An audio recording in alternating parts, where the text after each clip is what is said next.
ہائے لوگ ڈھونڈتے رہے کامیابی کو، مؤذن ساری زندگی کہتا رہا حی علی الفلاح۔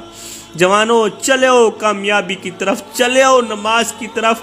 اور تم کون سی کامیابی چاہتے ہو؟ مؤذن تو ابھی بھی آوازیں لگا رہا ہے حی علی الفلاح، حی علی الصلاح۔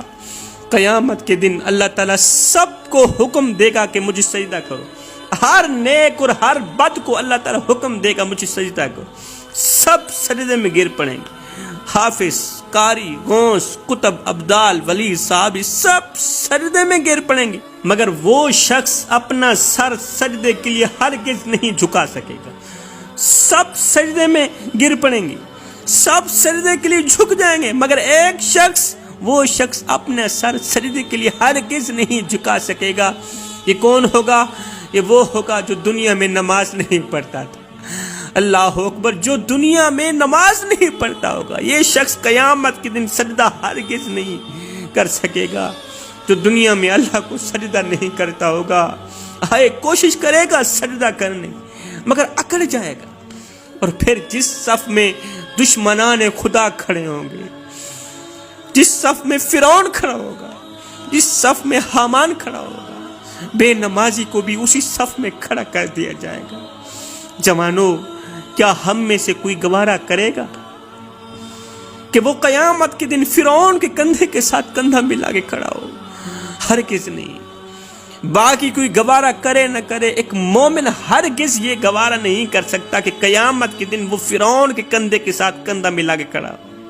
ایک نیک بندہ تھا، کہیں جا رہا تھا، اس کا گزر ایک خوبصورت بستی سے ہوا، عالی شان مکان، خوبصورت بستی، خوشحال لوگ دیکھ کر اس نے کہا سبحان اللہ، اتنی بڑی خوبصورت بستی اور بستی میں رہنے والے اتنے بڑے خوبصورت لوگ، سبحان اللہ کہتے ہوئے آگے چلا گیا۔ کافی عرصہ بعد جب اسی راستے سے پھر سے گزر ہوا تو دیکھ کر حیران رہ گیا کہ وہ خوبصورت بستی ملبہ بنی ہوئی، تباہ ہو گئی ہے، مٹی کے ساتھ مٹی ہوئے پڑی ہے۔ خوبصورت عالی شان مکان مٹی کے ساتھ مٹی ہوئے پڑے ہیں۔ دیکھ کر حیران رہ گیا، یا اللہ اس خوشحال بستی کو کیا ہو گیا ہے؟ وہاں ایک اللہ والا رہتا تھا۔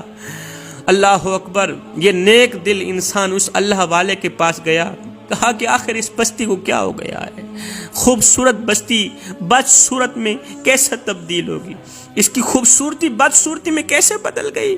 یہ کیسے تباہ و برباد ہو گئی؟ اس کی خوشحالی پریشانیوں میں، مصیبتوں میں، غمیوں میں کیسے بدل گئی؟ اس نے کہا میاں، ہماری بستی کے قریب سے ایک بے نمازی کا گزر ہوا تھا۔ اللہ، ہماری بستی کے قریب سے ایک بے نمازی کا گزر ہوا تھا، بس اس بے نمازی کی نحوست نے ہماری بستی کو تباہ و برباد کر دیا۔ خوبصورت خوشحال بستی کے قریب سے اگر ایک بے نمازی گزرے تو اس بے نمازی کی نحوست بستی کو تباہ و برباد کر دیتی ہے، اور جس گھر میں رہنے والے تمام کے تمام لوگ بے نمازی ہوں، اس گھر میں سکون کہاں سے آئے؟ اس گھر میں خوشحالی کہاں سے آئے؟ اس گھر میں امن کہاں سے آئے؟